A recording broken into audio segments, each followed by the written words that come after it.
My name is Paul Luna, and you're tuned into F&B Lunacy. I am here today with Good Food Truck chef owner, Jessamine Starr. Yes, hello. Hello, chef.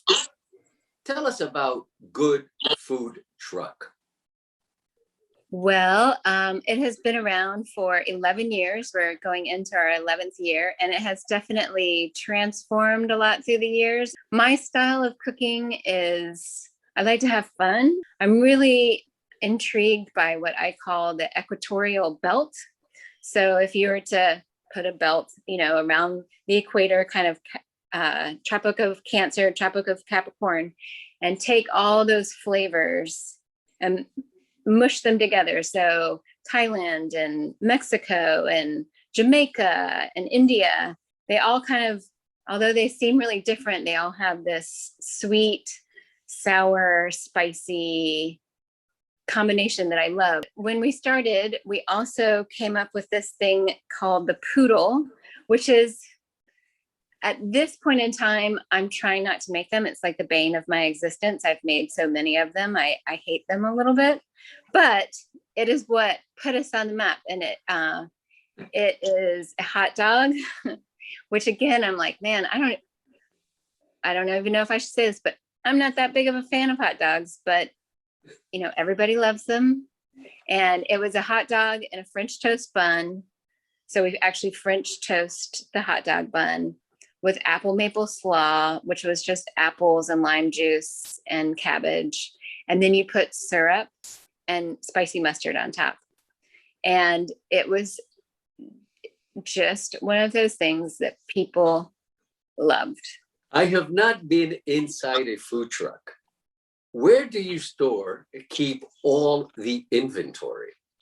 Well, I have a kitchen, so a prep kitchen. That is a regular commercial prep kitchen. So really what is done on the food truck is just like a line in a kitchen. Everything's prepped. I have steam tables. There's grill tops. I have a very, very simple food truck. There's not much. I've got steam tables, countertops, and 2 grill tops, and that's it. So there's not much to store. I just prep everything in the kitchen and pop it in there. And I don't even have, like a lot of food trucks have deep fryers and ovens, and it's more like a real full kitchen. Mine is bare bones, which is a product of starting a business with no money, no capital, not knowing what you're doing. I mean, we literally started in crock pots. So, it's just been like, what can we do with as little money and not borrowing a cent that we can possibly do? And it turned out you can do a lot. How many covers can Good Food Truck handle?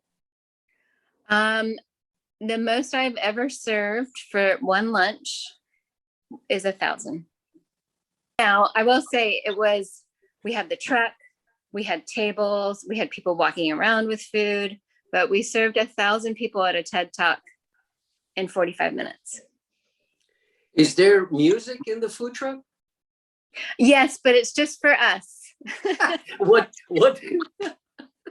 Yeah, not always, but you generally can't hear it if you're outside the food truck, which is good because it's generally inappropriate, music that keeps you motivated. And what type of music? Southern hip hop, rap music, some good Atlanta vibes, definitely. So you're jamming while you're producing food? Absolutely. Yeah. What are the challenges in operating a food truck? Probably the last 6 years. I consider ourselves a catering company that operates out of a food truck. So slightly, I do think that we are a lot different from a lot of other food trucks, because a lot of other food trucks are just going out and parking and doing their thing, selling. So they have a whole different set of challenges, but I am catering weddings and movie sets and things like that. So I feel like my challenges are the catering challenges, where you never really know what you're getting into. Like, what is like, with all catering, I feel like there is one thing that's going to happen. You're going to forget something. The timing will be off because of the event. It will be raining. I mean, there's just a million things that can happen. And a lot of times we don't have the truck, and I'm catering just buffet style, and the kitchen that they said they're providing doesn't have that they said was going to be there. So I feel like a lot of it is just being a MacGyver and ready to, like, okay, what do I, and also, I mean, the food truck, we have a newer food truck now, but the old one was old and would break down all the time. There were times where I was driving at midnight in the rain and the windshield wiper broke, and I would use my hairband to, like, fix the windshield wiper, so it's a never ending, like, okay, just don't freak out. Something's going to happen. You just don't know what it is. Can you talk to us about the mise en place, the prep? Is it a per day or location previously before your catering that you currently are doing? It's definitely per location. I have much improved in that department. That also I only have 2 mini fridges in the truck.